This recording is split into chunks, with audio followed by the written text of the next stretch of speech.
నీవును పట్టబడదవు అంటే ఎదోమీయులు పట్టబడతారు. కెమోషు దేవత చెరలోనికి పోవును. ఇప్పుడు వాళ్ళ దేవత ఎవరంటే కెమోషు.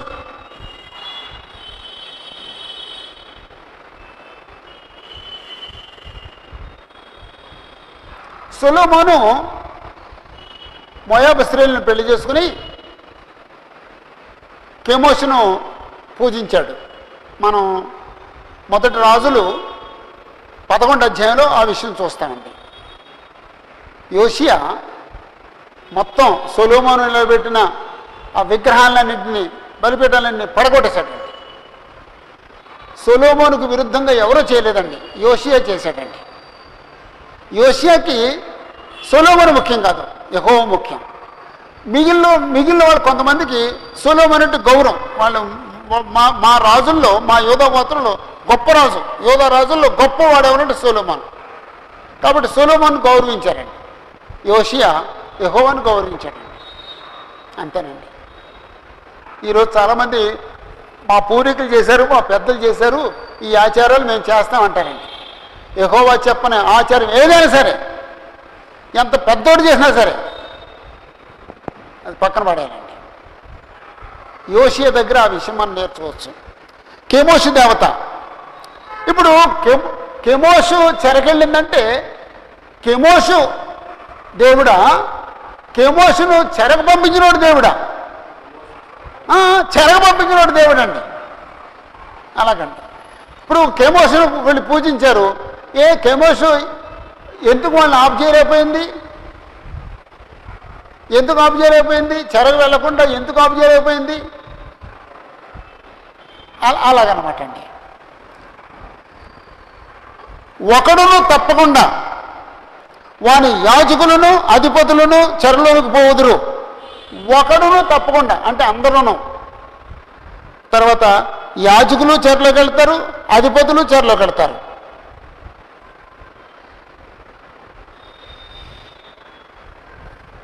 ఎనిమిదవ వచనంలో యెహోవా సెలవిచ్చినట్లు సంహారకుడు ప్రతి పట్టణం మీదకి వచ్చును.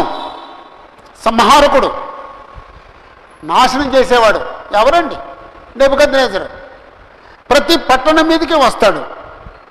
ఏ పట్టణమును తప్పించుకున్న చాలదు. లోయ కూడా నశిస్తుంది, మైదానం పాడైపోద్ది.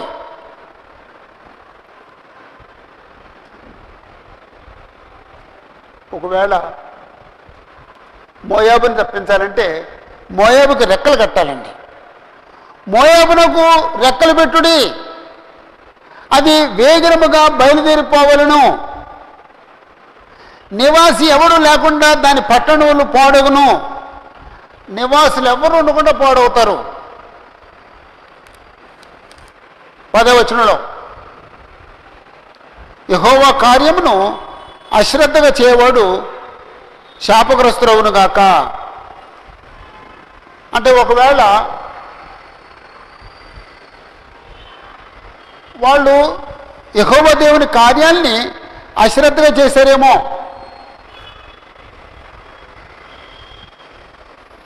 ఆ మాట కానీ ఈరోజు మనం తీసుకుంటే యెహోవా దేవుని యొక్క కార్యాల్ని శ్రద్ధగా చేస్తున్నామా, అశ్రద్ధగా చేస్తున్నామా, అది మనకు మంచి హెచ్చరిక అండి. మీరు వాట్సాప్లో వాక్యం పెడతారు, ఈ వాక్యం పెట్టండి ఎప్పుడైనా. యెహోవా కార్యాల్ని అశ్రద్ధగా చేయవాడు శాపగ్రస్తురవును గాక. 10వ వచనంలో 2వ లైన్లో రక్తము వార్చకుండా ఖడ్గము దూయవాడు శాపగ్రస్తురవును గాక.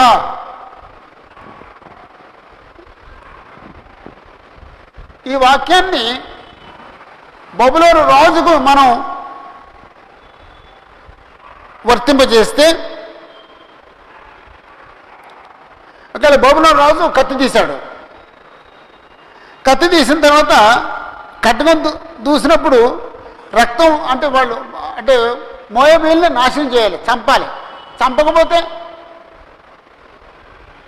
అంటే దేవుడు శిక్ష విధించిన వాళ్ళకి అతను శిక్ష విధించలేదు కాబట్టి శాపగ్రస్తుడు అన్నాడండి. అంటే మనం అంటే చాలా విషయాలు ఆలోచించవచ్చు.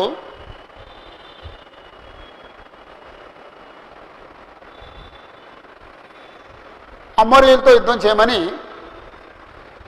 యెహోవా దేవుడు సౌలుకు ఆజ్ఞాపించాడు. అంటే యాక్చువల్గా దేవుడు అమోరీయులకి శిక్ష విధించాడు, మరణ శిక్ష విధించాడు. ఆ శిక్ష విధించడానికి ఎవరిని వాడుకున్నాడు అని చెప్పేసి అంటే సౌలుని వాడుకున్నాడు. సౌలు ఏం చేశాడంటే కొన్ని మిగిల్చి తీసుకొచ్చాడండి. అంటే యెహోవా కోపాన్ని నెరవేర్చలేదండి. అందుకు దేవుడు సౌలుకు విరోధయ్యాడండి. సౌలుకు దేవుడు మరణశిక్ష విధించాడండి.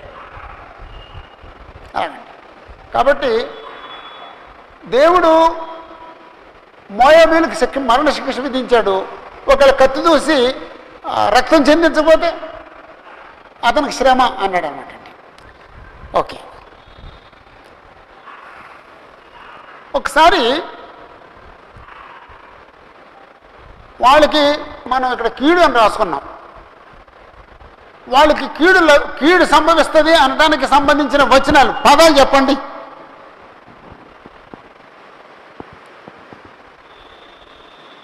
చెప్తారా ఎవరైనా? వాళ్ళకి కీడు సంభవిస్తుంది అనటానికి సంబంధించిన వచనాలు పదాలు నేను చెప్తాను చూడండి. 1వ వచనంలో శ్రమ,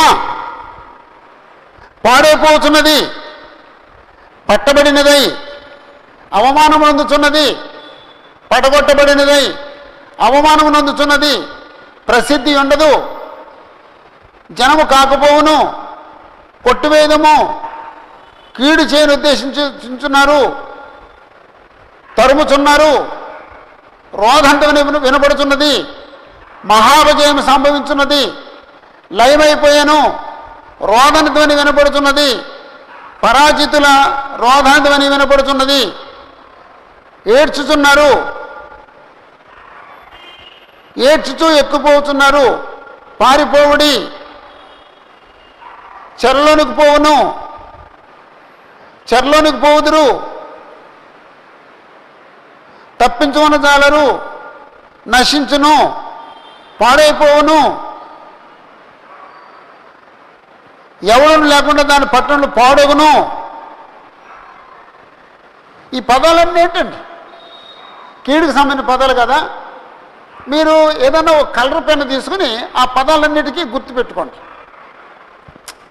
రెడ్డో గ్రీనో గల అన్నిటికీ రెడ్ వాడేసాను అనుకోండి, అప్పుడు రెడ్ వాడితే కుదరదు, బ్లూ పెన్నే వాడండి. అంటే వాళ్ళకి కీడు జరుగుద్ది అని చెప్పిన పదాలన్నిటికీ ఓ గుర్తు పెట్టండి. కొట్టొచ్చినట్టు కనపడుద్దండి, కొట్టొచ్చినట్టు కనపడుద్దండి.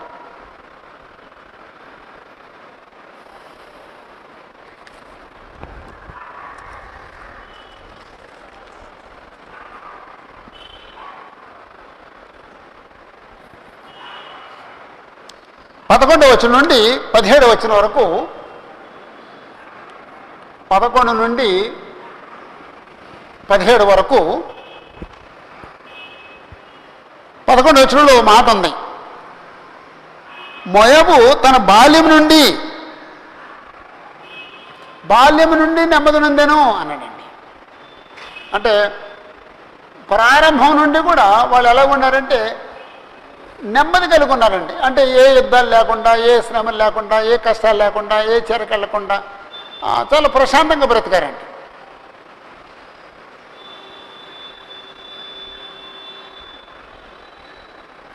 కానీ ఇప్పుడేమవుతుందటండి, పాడైపోతుందటండి. అందుకే నేను ఏ హెడ్డింగ్ పెట్టానంటే, బాల్యం నుండి నెమ్మదిగా ఉన్న దేశము పాడైపోతున్నది.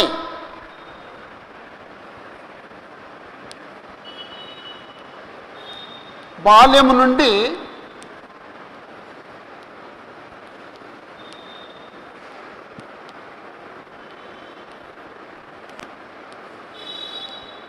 మోయాబు, బాల్యము నుండి నెమ్మదిగా ఉన్న మోయాబు పాడైపోతున్నది.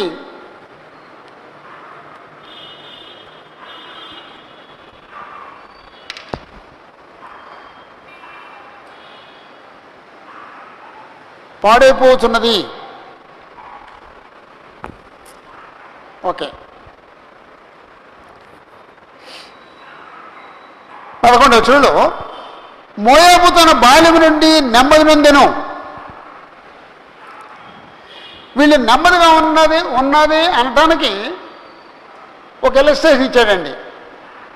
అదేమో అది మనకు అర్థం కాని ఇలస్ట్రేషన్ అది, లేకపోతే మనకు తెలియని ఇలస్ట్రేషన్ అది. ఉదాహరణ, అక్కడ ఒక ఇలస్ట్రేషన్ అని రాసుకోండి, ఒక ఉదాహరణ అని రాసుకోండి.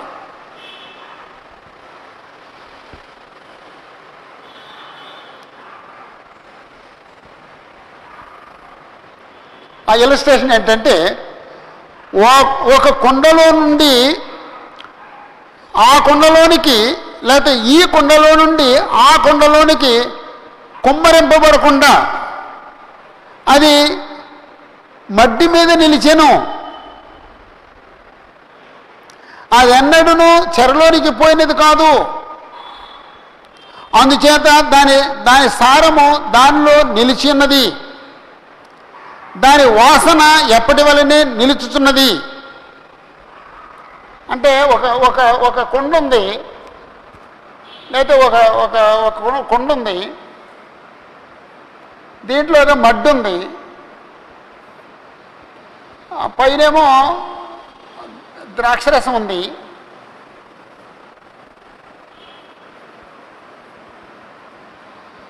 అలాగే ఇంకొక కొండ ఉంది, లేదా ఇంకొకటి ఉంది, కిందేమో మడ్డి ఉంటుంది. మడ్డి అంటే పేరుకున్నది, ఆ పైనేమో ద్రాక్షరసం ఉంది. ఇది దీంట్లో పోసాడనుకోండి ఏమవుద్దండి? కలకలం అవుద్ది. దీంట్లో పోసాడనుకోండి ఏమవుతుంది? కలకలం అవుద్దండి. ఆ పొయ్యి కొండలో ఉంచితే ఆ మడ్డేమో కింద ఉండిపోద్ది, ద్రాక్షరసం పైన ఉండిపోద్ది. ఇది దీంట్లో పోస్తే దాని వాసన కొంత పోద్ది. అలా కదకుండా ఉంటే ఆ వాసన పోకుండా ఉంటుంది. అది ఇలస్ట్రేషన్ అండి. అంటే మనం రెగ్యులర్గా వాడుకునేది కాదండి, అది వాళ్ళు అక్కడ వాడుకునేది. అందుకేమంటాడంటే,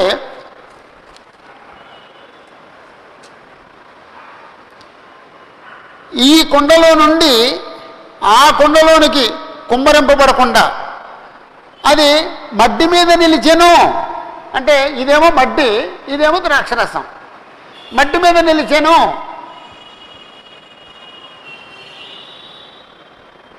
అది ఉదాహరణ చెప్పి, ఆ మోయాబీలు ఎప్పుడు కూడా చెరలోనికి పోయినది కాదు, అది ఎన్నడూను చెరలోనికి పోయినది కాదు. అంటే మోయాబీలు చెరలోకి వెళ్ళలేదు, అంచేత దాని సారము దానిలో నిలిచిన్నది, దాని వాసన ఎప్పటి వలనే నిలుచుతున్నది. ఇది దీంట్లో పోస్తే ఈ బయట పోసినప్పుడు ఆ కొంత వాసన పోద్ది, కానీ ఏం వేయకుండా మూతేసాలో ఉంచితే దాని వాసన అలాగే ఉంటుంది. అదనమాట అండి, అది ఉదాహరణ. ఓకే, 12 యెహోవా ఇలా సెలవిచ్చున్నాడు, రాగల దినముల్లో నేను దాని యొద్దకు కుమ్మరించుమని వారిని పంపెదను. అంటే దీంట్లో కుమ్మరించే వాళ్ళని పంపిస్తాను. ఇంకో కొండలోకి అంటే మోయాబీను అనే కొండను తీసుకెళ్ళి బబులోనులో కుమ్మరించేసే ఒక కుమ్మరించగలిగిన వాడిని కూడా పంపిస్తున్నాను. రాగల దినముల్లో నేను దాని యొద్దకు కుమ్మరించు వారిని పంపెదను. కుమ్మరించే వారు ఎవరు? బబులోనీయులు, నెబుకద్నెజరు, వాళ్ళు పంపిస్తాను. వారు దాన్ని కుమ్మరించి దాని పాత్రను వెలితి చేసి వారి జాడీలను పగులగొట్టెదరు. బబులోనీయులు వచ్చి మోయాబు అనే ఈ పాత్రను తీసుకుని బబులోనులో కుమ్మరించేసి దాని జాడీలు పగలగొట్టేస్తారంట.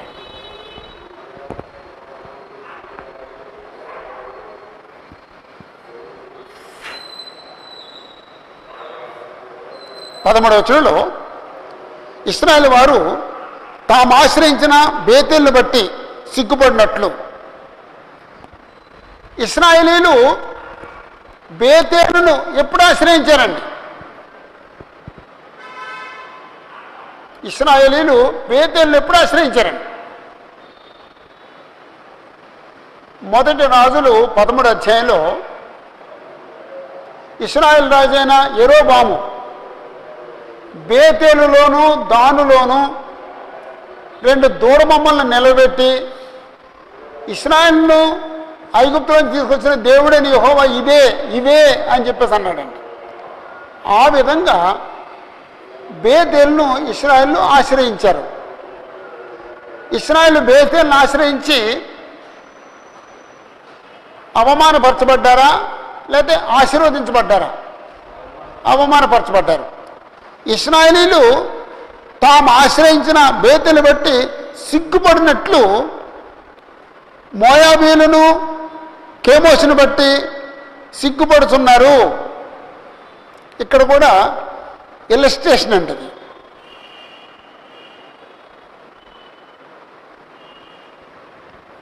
ఇది కూడా ఇల్లస్ట్రేషనే, ఒక ఉదాహరణ.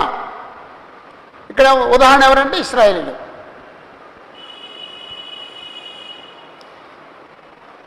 అంటే మోయాబీలు కేమోషు అనే ఒక దేవతను నమ్ముకున్నారు. ఆ దేవత వాళ్ళు రక్షించిందా? రక్షించలేదు. ఒకవేళ మాకు సైన్యం ఉంది మాకేంటి అనుకున్నారు. ఆ బలర్జులేమయ్యారు. 14వ వచనంలో మేము బలార్జులమనియు యుద్ధశూరులమనియు మీరు ఎట్లు చెప్పుకుందరు? మేము బలార్జునం, మమ్మల్ని ఎవరేం చేయలేరు. మేము యుద్ధశూరులం, మమ్మల్ని ఎవరేం చేయలేరు అని మిలిటరీని బట్టి గర్వించారు అనుకుందాం. వాళ్ళ మిలిటరీ వాళ్ళు రక్షించగలిగిందా? లేదు. అలా కాబట్టి యెహోవాను నమ్ముకోవాలి తప్ప ఇతర దేవతలను నమ్ముకోకూడదు. వారి మిలిటరీని లేదా వారి శక్తి సామర్థ్యాన్ని వాళ్ళ ధనాన్ని నమ్ముకోకూడదు. యెహోవాను నమ్ముకోవాలండి. ఇప్పుడు నా దగ్గర డబ్బు ఉంది, డబ్బు నన్ను స్వస్థపరచగలదా? డబ్బు నన్ను బ్రతికించగలదా? యెహోవా నన్ను బ్రతికించగలడా? బ్రతికించగలడు. కాబట్టి యెహోవాను నమ్ముకోవాలి తప్ప డబ్బును నమ్ముకోకూడదు. ఓకే. 15వ వచనంలో మోయాబు పాడైపోతున్నది, శత్రులు దాని పట్టణములో చొరబడుతున్నారు, వారి యవనులలో శ్రేష్ఠులు వదకుపోతున్నారు. మోయాబు పాడైపోతుంది. శత్రువులు వచ్చి దాన్ని పట్టణాల్లో చొరబడుతున్నారు. యవనులలో శ్రేష్ఠులు వదకుపోతున్నారు. ఎవరు చెప్పారండి సంగతిని? సైన్యములకు అధిపతి యెహోవా అను పేరు గల రాజు సెలవిచ్చిన మాట ఇదే. 16వ వచనంలో మోయాబునకు సమూల నాశనము సమీపించుతున్నది, దానికి సంభవించు దుఃఖము త్వరపడి వచ్చుతున్నది.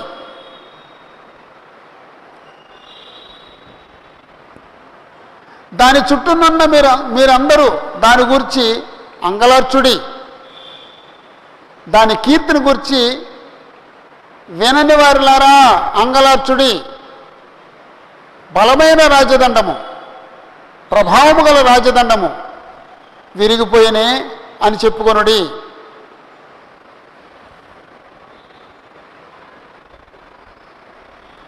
అంటే బాల్యం నుండి నెమ్మదిగా ఉన్న దేశం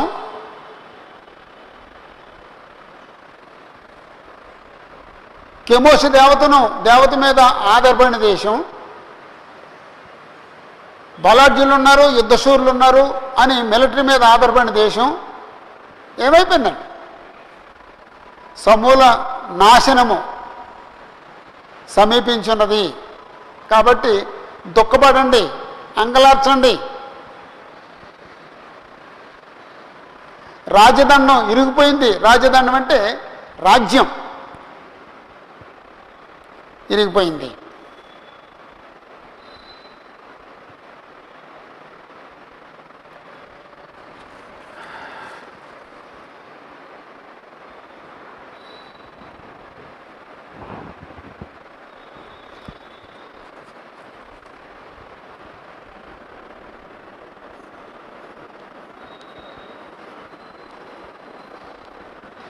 18 నుండి 28 వరకు.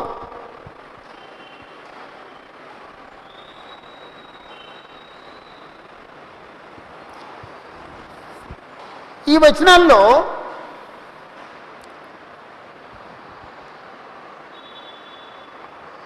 పట్టణాల పేర్లు ఎన్ని ఉన్నాయండి? 21లో చూడండి.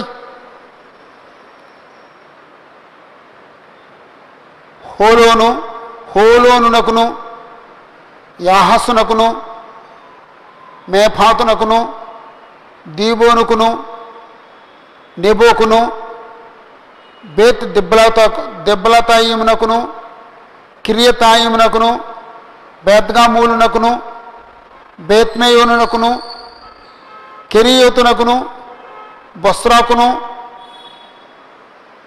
దూరమైన సమీపమైన మోయాబు దేశ పురములన్నిటికీ. అలాగా అంటే ఎక్కువ పట్టణాల పేర్లు చెప్పాడండి. ఆ మోయాబులోని పట్టణాలన్నిటికీ దేవుడు ఏం చేయబోతున్నాడటండి? శిక్ష విధించబోతున్నాడటండి. 21 మైదానములోని దేశములకు శిక్ష విధింపబడుతున్నది. 24 మోయాబు దేశ పురములన్నిటికీ శిక్ష విధించబడుతున్నది.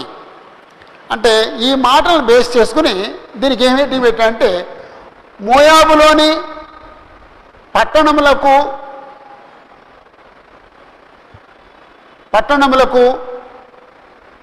లేకపోతే పట్టణములు శిక్షింపబడును. మోయాబులోని పట్టణములు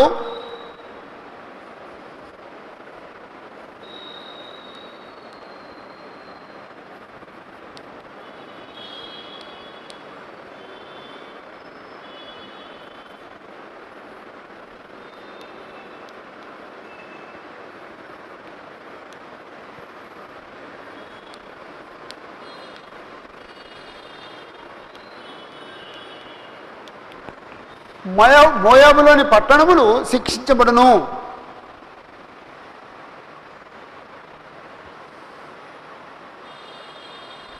18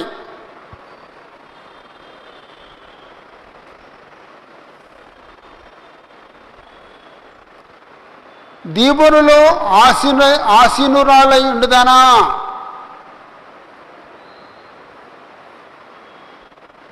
దీబోను మోయాబు ప్రాంతంలో ఉండే ఓ పట్టణం. మోయాబును పాడు చేయవాడు నీ మీదికి వచ్చుతున్నాడు, నీ కోటలను నశింపజేస్తున్నాడు. నీ గొప్పతనము విడిచి దిగిరమ్ము, ఎండిన దేశంలో కూర్చుండము. నీ గొప్పతనాన్ని విడిచిపెట్టి కిందకి రా. ఒకప్పుడు నువ్వు సింహాసనం మీద కూర్చున్నావు, ఇప్పుడు ఎండిన దేశంలో కూర్చుంటావు. అరోయేరు నివాసి, త్రోవలో నిలిచి కనిపెట్టుము. పారిపోతున్న వారి యొద్ద విచారించుము. తప్పించుకొని పోతున్న వారిని అడుగుము. ఏమి జరిగినదో వారి వలన తెలుసుకునము. ఎందుకు పారిపోతున్నారు మీరు అని అడగండి, వాళ్ళు చెప్తారు. శత్రువు వచ్చి నాశనం చేస్తున్నాడు, అంచేత మేము పారిపోతున్నాం అని చెప్తారు. మోయాబు పడగొట్టబడినదై అవమానము నందుచున్నది. గోల ఎత్తి కేకలు వేయము. మోయాబు అపజయమునందెను. అర్నోనులో ఈ సంగతి తెలియజెప్పుడి. మైదానములోని దేశమునకు శిక్ష విధింపబడుతున్నది. హోలానుకును, యాహసునకును, మేఫాతునకును, దీబోనుకును, నెబోకును, బేత్ దిబ్లాతాయిమునకును, కిరియతాయిమునకును, మేద్గామూలునకును, బేత్మయోనునకును, కెరియోతునకును, బొస్రాకును, అంటే 11 పట్టణాల పేర్లు చెప్పాడండి. దూరమైన పట్టణాలు, సమీపమైన పట్టణాలు, మోయాబు దేశ పురములన్నిటికీ శిక్ష విధింపబడి ఉన్నది. పురములన్నిటికీ. మోయాబు శృంగము నరికివేయబడుతున్నది. దాని బాహువు విరువబడి ఉన్నది. ఇదే యెహోవా వాక్కు. మోయాబు యెహోవాకు విరోధముగా తన్ను గొప్ప చేసుకొనెను. దాని మత్తెల్ల చేయుడి. మోయాబు తన వమనములో పొర్లుచున్నది. వమనం అంటే వాంతి, వాంతిలో పొర్లుచున్నది. అది అపహాస్యమనందును. ఇశ్రాయేలు నీవు అపహాస్యాస్పదంగా ఎంచలేదా? ఒకప్పుడు నువ్వు ఇశ్రాయేలుని అపహాస్యం చేస్తావు, ఇప్పుడు నువ్వు అపహాస్యం పొందుతావు. అతడు దొంగలకు జతగాడైనట్టుగా నీవు అతని గురించి పలుకున్నప్పుడల్లా తలాడించుచూ వచ్చితివి. 28 మోయాబు నివాసులారా, పట్టణములు విడివిడి కొండపేట సందుల్లోనూ గూడు కట్టుకొని గువ్వవలే కొండలో కాపురముండుడి. పట్టణాన్ని విడిచిపెట్టేసి కొండల్లో కాపురం ఉండండి. కొండల్లో ఎలా కాపురం ఉండాలి? గువ్వల కాపురం అంటే కాపురం ఉండాలి. అంటే అది ఉదాహరణ అన్నమాట అండి. అంటే మోయాబు పట్టణాలన్నిటికీ దేవుడు శిక్షిస్తాడు అది చెప్పాడండి. 29 వచనాల్లో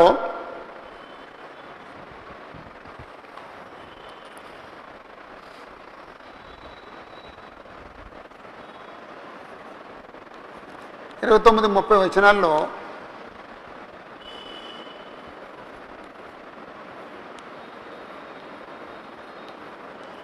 మోయాబీలు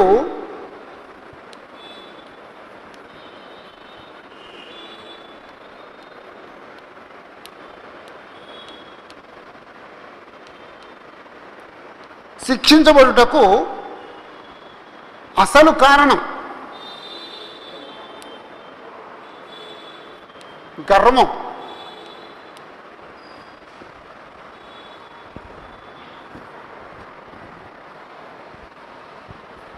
మోయాబీలు శిక్షించబడుటకు అసలు కారణము గర్వము.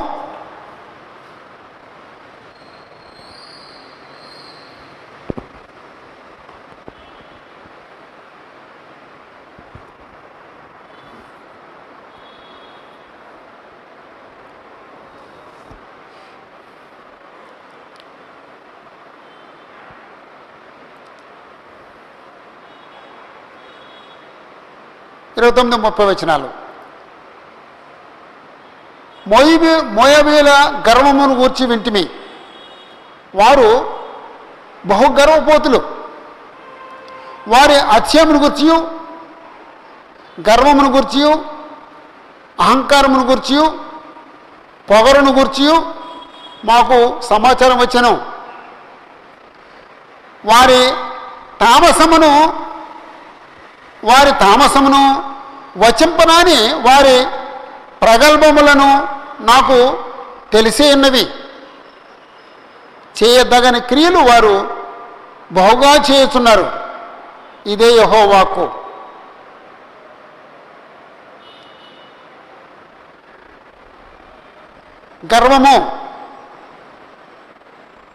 గర్వం అంటే హెచ్చించుకుంటాం, గొప్ప చేసుకుంటాం, తాను ఉన్నతుడు అనుకుంటాం, ఇతరులను తృణీకరించటం. అదే పదం గర్వపోతులు అన్నాడండి. గర్వం కలిగిన వారు, అతిశయము, అహంభావము, గర్వమును గూర్చి అహంకారము. అంటే గర్వంతో ఇతరుల పట్ల ప్రవర్తించడాన్ని అహంకారం అన్నాడండి. అంటే కోపం కానీ లేకపోతే తృణీకారం కానీ, ఇతరులను తృణీకరించడం కానీ, దాని అంతటిని కూడా అహంకారం. వాడు చాలా అహంకారం చూపిస్తున్నాడు అని చెప్పేసి అంటారండి. పొగరు, అదే పొగరు కూడా గర్వంతో కూడింది. వాడు పొగరుపోతాడండి అంటాడు. అంటే ఎవరిని లెక్క చేయడం అన్నమాట, మనుషులు లెక్క చేయని స్థితి పొగరుపోతాను. వారి తామసము అంటే చెడుతనం అంటే తామసం అనే మాటకు రెండు అర్థాలు ఉన్నాయి.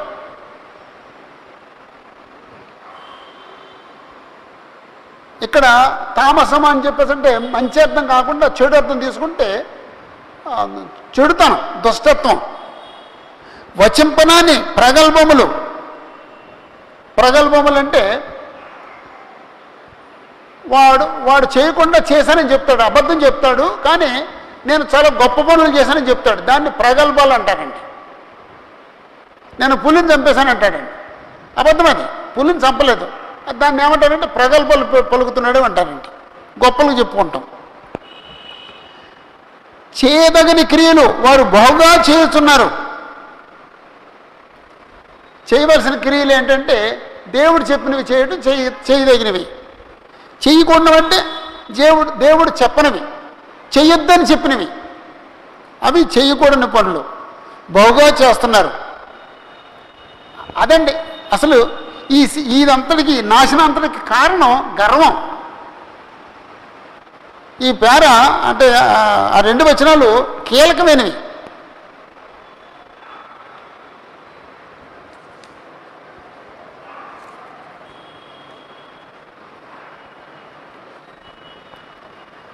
ఆ తర్వాత 31వ వచనంలో కాబట్టి అన్నాడు. 31వ వచనంలో మొట్టమొదటి మాట కాబట్టి. దేని కాబట్టి? వాళ్ళు గర్వించారు కాబట్టి. అంటే ఎవడు గర్వానికి ప్రతిఫలం చెప్తున్నాడు అనమాట అండి. మోయాబీయుల గర్వమునకు ప్రతిఫలము.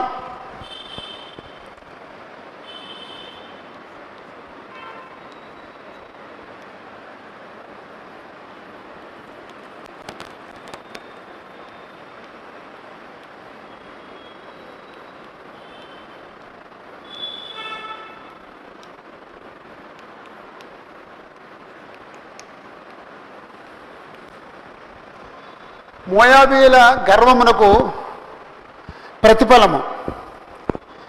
నేను ఆ హెడ్డింగ్ పెట్టడానికి కారణం ఏంటంటే, ముందు వాళ్ళు గర్వాన్ని గురించి చెప్పి, కాబట్టి మోయాబు నిమిత్తము నేను అంగలార్చున్నాను. అంటే మోయాబుకి శ్రమ వచ్చింది కాబట్టి నేను అంగలారుస్తున్నాను. మోయాబు అంతటి గురించి కేకలు వేయుచున్నాను. వారు కీర్హరెషు జనులు లేకపోయారని మొర్రపెడుతున్నారు. కీర్హరెషు అనే ఒక పట్టణం, దాంట్లో జనులు ఉన్నారు. ఆ జనులు లేకపోయారంటే శత్రువు వచ్చి చంపేశాడు, లేదా అక్కడి నుంచి శత్రు భయంతో పారిపోయారు. ఆ పారిపోయారనే సంగతి విని మొర్రపెడుతున్నాను అన్నాడండి. సిబ్మా ఓ పట్టణం, సిబ్మా ద్రాక్షవల్లి, యాజరును గుర్చిన ఏడ్పును మించినట్లు నేను నిన్ను గూర్చి ఏడ్చుతున్నాను. సిబ్మా ఓ పట్నం, యాజరు ఓ పట్నం.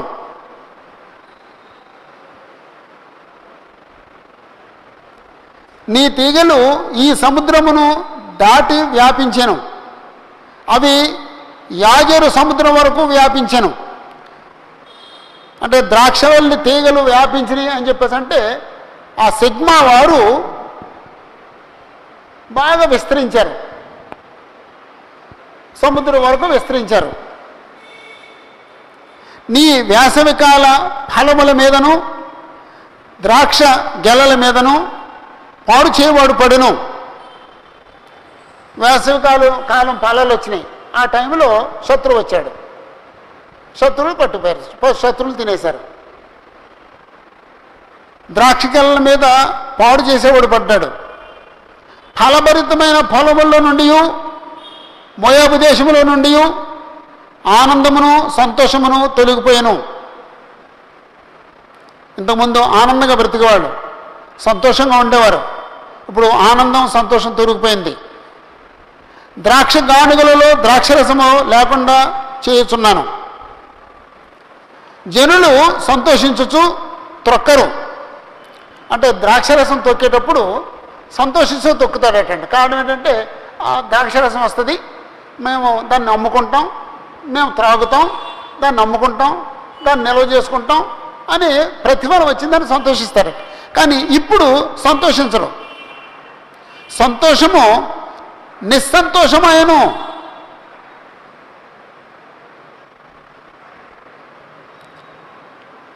నిమ్రూములో నీళ్లు సహితము ఎండిపోయాను.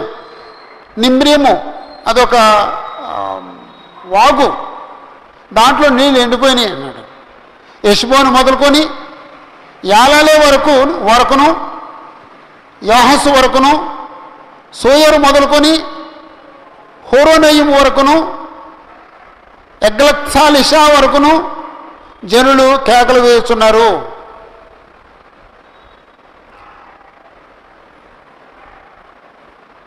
నిమ్రోము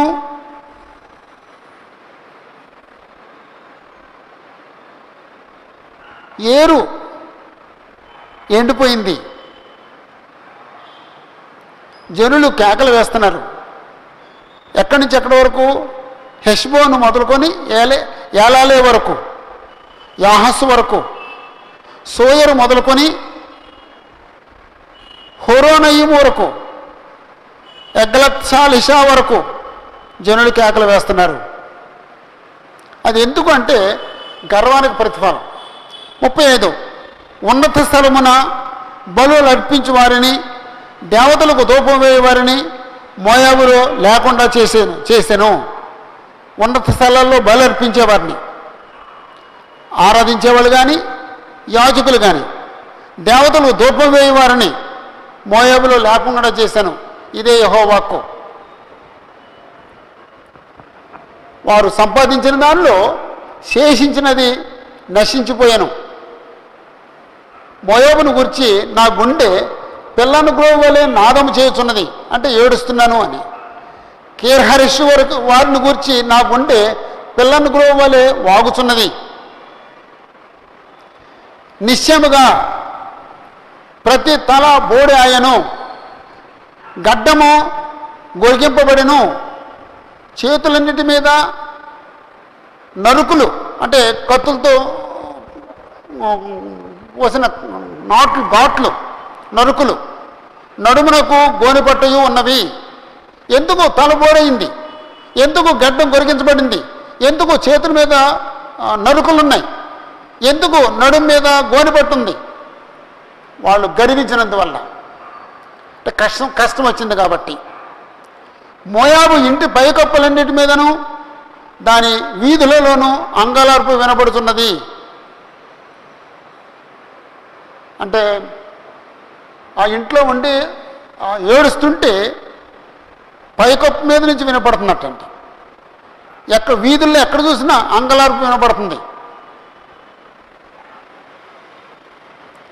ఒకడు పనికి మాలిన ఘటమును పగులగొట్టినట్లు నేను మోయాబును పగలగొట్టుతున్నాను అంటే యెహోవా దేవుడు అన్నాడు. ఇదే యెహోవా వాక్కు.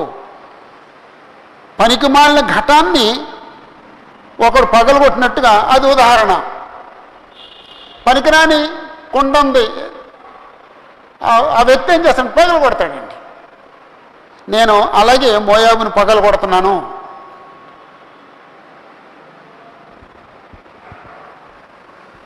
అంగలార్చుడి, మోయాబు సమూల ధ్వంసమాయను.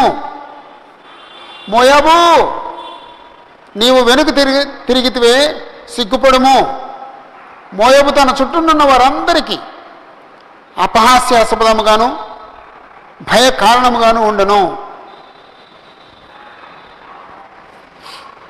కాబట్టి మోయాబీల గర్వానికి ప్రతిఫలం ఏమిటో ఈ కింద పేరలో చెప్పాడండి.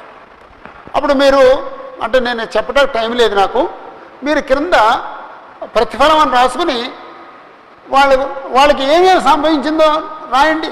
బ్రహ్మాండమైన పాఠం వస్తుంది. అంతే కదండి. అక్కడ తర్వాత లైన్లో ఏమేమి జరిగినాయో లిస్ట్ రాస్తే ఆ గర్వానికి ప్రతిఫలం. ఓకే, 40వ వచనం నుండి 46వ వచనం వరకు, 40 నుంచి 46 వరకు ఈ పేరాలో ఈ అధ్యాయంలో శత్రువు అనే పదం ఉంది. ఆ తర్వాత పక్షిరాజు అనే పదం ఉంది.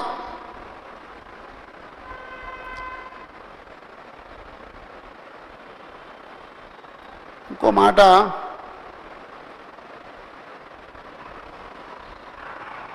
పాడు చేయవాడు అనే పదం ఉంది.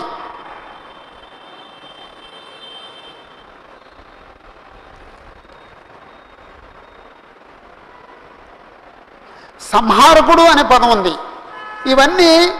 ఇవన్నీ ఎవరికి వర్తిస్తాయి?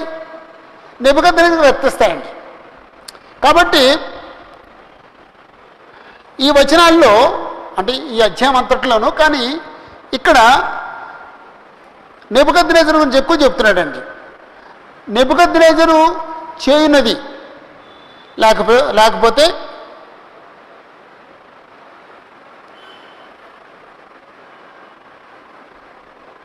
పక్షిరాజు అక్కర్లేదు.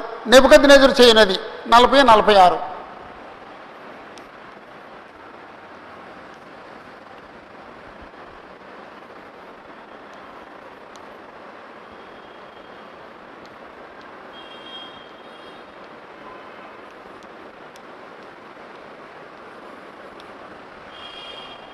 నెబుకద్నెజరు చేయబోవున్నది లేకపోతే నెబుకద్నెజరు చేయునది.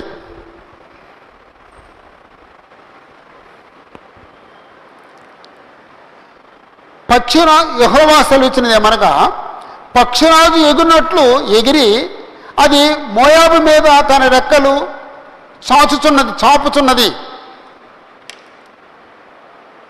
పక్షిరాజు ఎగురుతూ వచ్చి మోయాబు మీద తన రెక్కలు చాపినట్లుగా ఆడించినట్లుగా తన రెక్కలు చాపుచున్నది. ఎవరండి పక్షిరాజు? నెబుకద్నెజరు. శత్రువు అని రాసుకోవచ్చండి, నెబుకద్నెజరు అని రాసుకోవచ్చండి.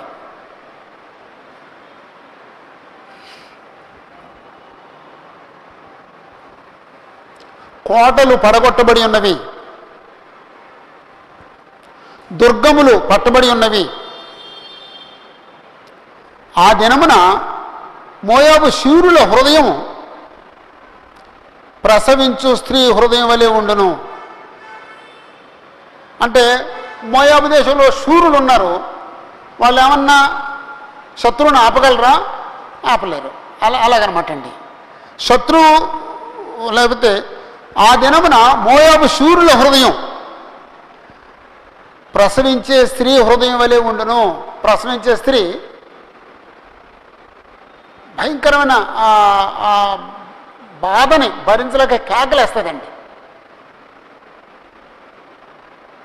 చచ్చిపోతానేమో అనే భయంలో ఉంటుందండి. అంటే శూరులు ధైర్యంగా ఉండాలి. ఇక్కడున్న శూరులు ధైర్యంగా ఉంటారా? చచ్చిపోతామనే భయంలో ఉంటారా? చచ్చిపోతామనే భయంలో ఉంటారండి. 42వ వచనం, మోయాబు యెహోవా కంటే గొప్పవాడిని అతిశయపడగా. అతిశయించే ప్రతివాడు దేవుడి మీదే అతిశయిస్తున్నాడు. దేవుడి కంటే గొప్పవాడిని అతిశయిస్తున్నాడు. దయచేసి అతిశయం అనే ఆ చెడ్డ గుణాన్ని అధిగమించడానికి ప్రయత్నం చేయండి. అతిశయము అనే చోట, అతిశయం అనే ఆ గుణం దగ్గర మన హృదయంలో ఏ గుణం ఉండాలండి? వినయము అనే గుణం ఉండాలి, దీనత్వం అనే గుణం ఉండాలి. గర్వమేమో నాశనం చేస్తుంది, దీనత్వమేమో ఘనత తీసుకొస్తుంది. దేవుచేతం అయితే ఎప్పుడన్నా ఆ సబ్జెక్టు గురించి ఆలోచిద్దామండి. మోయాబు యెహోవా కంటే గొప్పవాడిని అతిశయపడగా అది జనము కాకుండా నిర్మూలమయ్యను. వాళ్ళు యెహోవా కంటే ఎక్కువను, మేము ఎక్కువని గర్వించారు. అసలు జనం కాకుండా పోయారు. మోయాబు నివాసి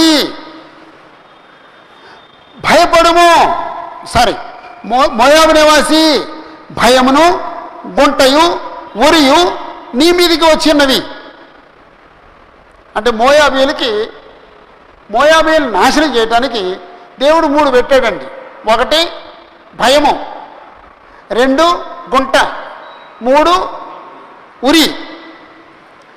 ఎవడైనా భయాన్ని తప్పించుకుంటే గుంటలో పడతాడు, గుంట తప్పించుకుంటే ఊరిలో పడతాడు. అలాగనమాట అండి. ఇదే యెహోవా వాక్కు. భయము తప్పించుకున్నట్టకై పారిపోవు వారు గుంటలో పడుదురు, గుంటలో నుంచి తప్పించుకున్న వారు ఊరిలో చిక్కుందరు. నెబుకద్నెజరు వచ్చాడు, భయం వేసిందని పారిపోతే గుంటలో పడ్డాడండి. ఆ గుంటలోంచి నెమ్మదిగా పాక్కుంటూ పైకొచ్చి తప్పించుకున్నాను అనుకుంటాడికి ఊరిలో పడతాడండి. అంటే ఎవరూ తప్పించుకోరు. భయం నుంచి తప్పించుకున్నావా గుంటలో పడతావు, ఒకవేళ గుంటను తప్పించుకున్నావా ఊరిలో పడతావు. మోయాబు మీదికి విమర్శ సంవత్సరమును నేను రప్పించున్నాను. మోయాబుకు మంచి స్థితిని ఇచ్చాను, కానీ వాళ్ళు నా మీదే గర్వించారు, నాకంటే గొప్పలు అనుకున్నారు. కాబట్టి జనం కాకుండా చేస్తాను. అంటే మోయాబు జనం అనేది ఉండదుక, అలా చేయబోతున్నాను. ఇదే యెహోవా వాక్కు. దేశ పరిత్యాగులకు వారు బలహీనులై హెష్బోను నీడలో నిలిచి ఉన్నారు. పరిత్యాగులకు వారు అంటే దేశ బహిష్కరణ చేయబడిన వారు బలహీనులైపోతారు, హెష్బోను నీడలో నివసిస్తారు. అప్పుడు హెష్బోను నీడలో ఉన్నావులే అని అనుకుంటాడికి హెష్బోనులో నుంచి అగ్ని వస్తుంది, సిహోను మధ్య నుండి అగ్ని జ్వాల బయలుదేరుద్ది. మోయాబు శిరస్సును సందడి చేయబడిన నడినెత్తిని కాల్చేస్తుంది. ఏదో హెష్బోన్లో మనకేదో ఆశ్రయం దొరుకుతుందని అక్కడికి వెళితే అక్కడి నుంచి అగ్ని వచ్చి నడినెత్తిని కాల్చేస్తుంది. కాబట్టి మోయాబు నీకు శ్రమ, కెమోషు జనులు నశించి ఉన్నారు, నీ కుమారులు చెరపట్టబడిన వారిలో నీ కుమార్తెలు ఉన్నారు. ఇదంతా కూడా నెబుకద్నెజరు ద్వారా జరిగే కార్యాలు.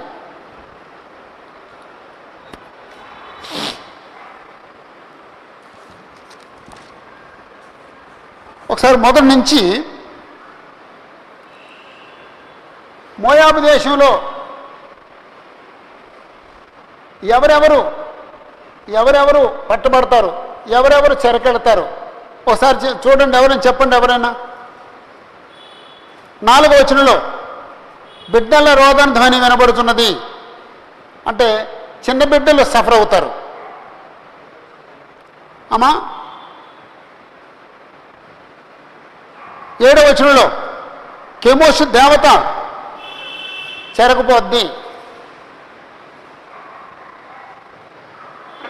అదే వచనంలో యాజకులు అధిపతులు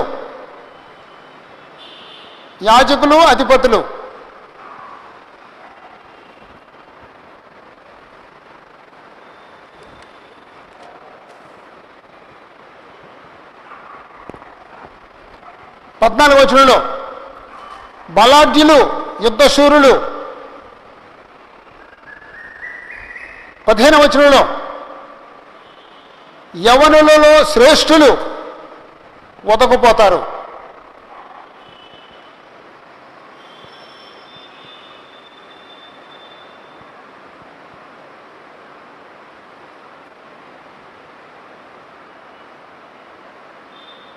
ఇరవై 24వ వచనంలో పురములన్నిటికీ శిక్ష.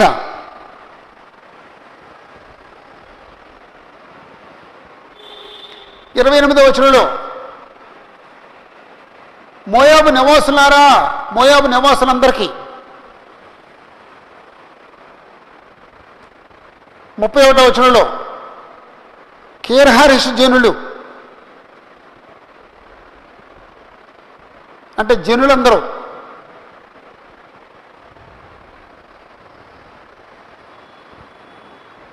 33వ వచనంలో 5వ లైన్లో జనులు సంతోషించుచు త్రొక్కరు జనులందరూ. 34వ వచనంలో 4వ లైను, జనులు కేకలు వేయుచున్నారు, అంటే జనులందరూ.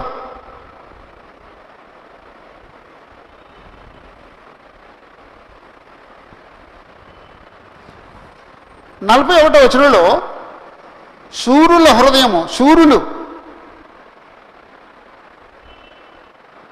41వ వచనంలో 2వ లైను శూరులు.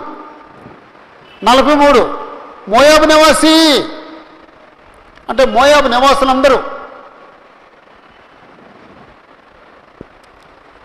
46వ వచనంలో నీ కుమారులు చెరపట్టబడిన వారిలో నీ కుమార్తెలు ఉన్నారు, కుమారులు కుమార్తెలు, అంటే అందరూనండి.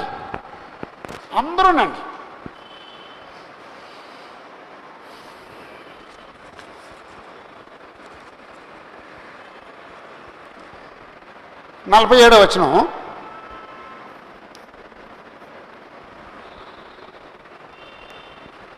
మోయాబీయులను చెర నుండి తిరిగి రప్పిస్తానని దేవుని వాగ్దానం.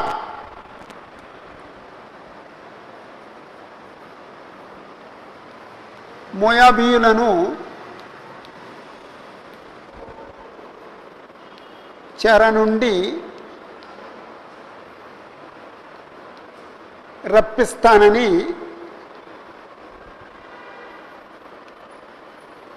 దేవుని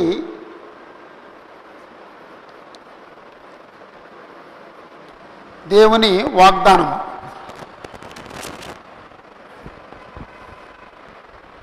మోయాబీయులను చెర నుండి తిరిగి రప్పిస్తానని దేవుడు వాగ్దానం చేయుట అనొచ్చండి. దేవుని వాగ్దానము. అయితే అంచె దినములలో చెరపట్టబడిన మోయాబు వారిని నేను తిరిగి రప్పించేదను, ఇదే యెహోవా వాక్కు. అంచె దినముల్లో, లేకపోతే చెరపట్టబడిన మోయాబు వారిని అంచె దినములలో నేను తిరిగి రప్పించేదను.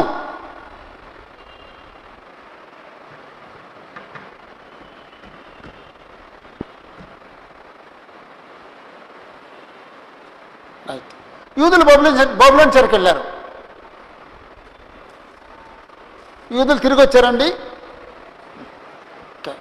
ఓకే, బబులోనీలు తిరిగి వచ్చారండి. మోయాబీలు తిరిగి వచ్చారండి. తెలియదు మనకి.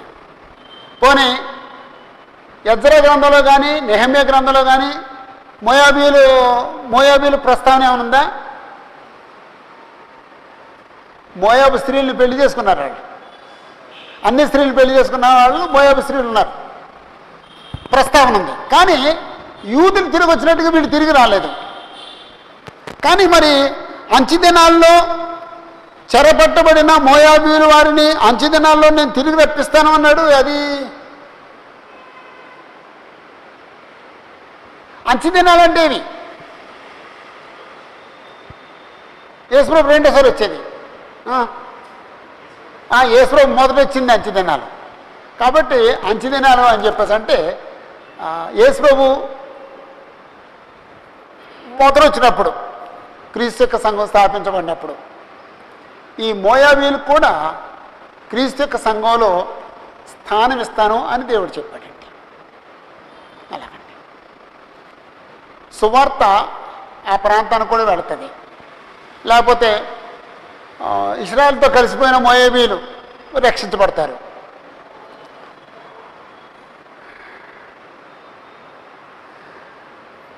అమ్మోనీయుల గురించి, ఎదోమీయుల గురించి, అందరి గురించి ఉందండి వాగ్దానం. వాళ్ళు తిరిగి వస్తారనే వాగ్దానం అందరి గురించి ఉందండి. 6వ వచనం 49:6, నేను నీ చుట్టూనున్న వారందరి వలన నీకు భయం పుట్టించున్నాను. మీరందరూ శత్రువునికి ఎదురుగా తరుమబడుదురు. పారిపో వారిని సమకూర్చువాడు ఒకడును లేకపోవును. అటు తర్వాత చెరలోనున్న అమ్మోనీలను నేను రప్పించేదను.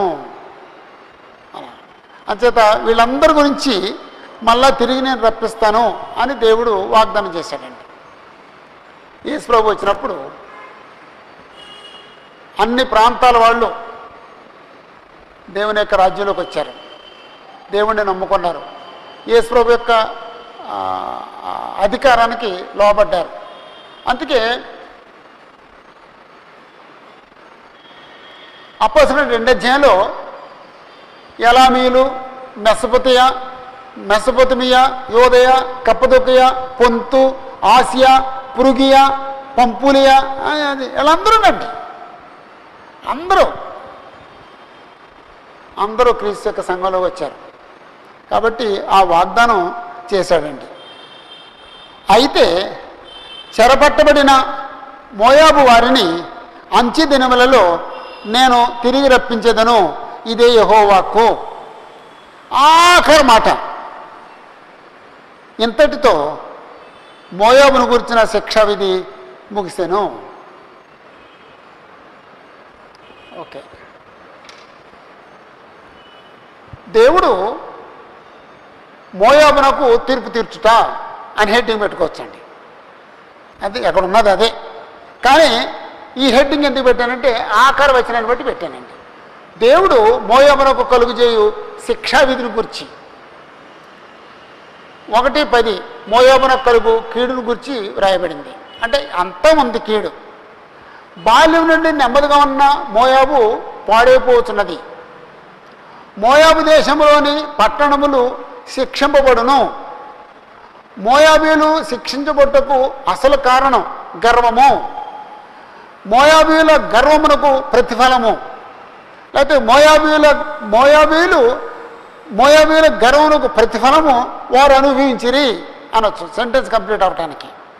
నెబుకద్నెజరు చేయునది, లేక దేవుడు నెబుకద్నెజరు ద్వారా చేయించినది అనొచ్చు. మోయాబీలను చెర నుండి రప్పిస్తానని దేవుడు వాగ్దానం చేయుట.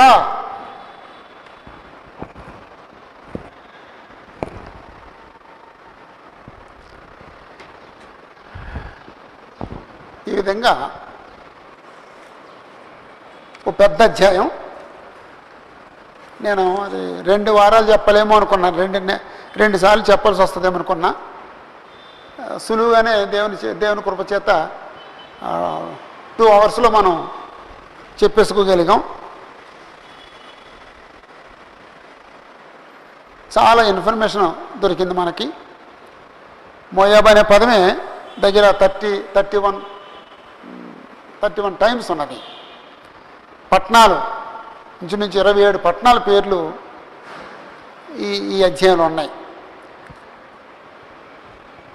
నెమ్మదిగా చదవండి, ఆ విషయాన్ని అర్థం చేసుకునే ప్రయత్నం చేయండి. మెయిన్ ప్రాబ్లం ఏంటంటే గర్వం నాశనమును నడుపును. అక్షరాల గర్వం వీళ్ళని నాశనం చేసింది. యెహోవాకు విరుద్ధంగా వాళ్ళు అతిశయించారు. యెహోవా కంటే గొప్పను అనుకున్నారట. అమ్మ బాబోయ్, అంత ఘోరమైన పరిస్థితికి ఎవరూ రాకూడదండి. మనందరిలో గర్వం ఉంది. నేను చాలాసార్లు చెప్పాను, తమాషగా ఉంటుంది.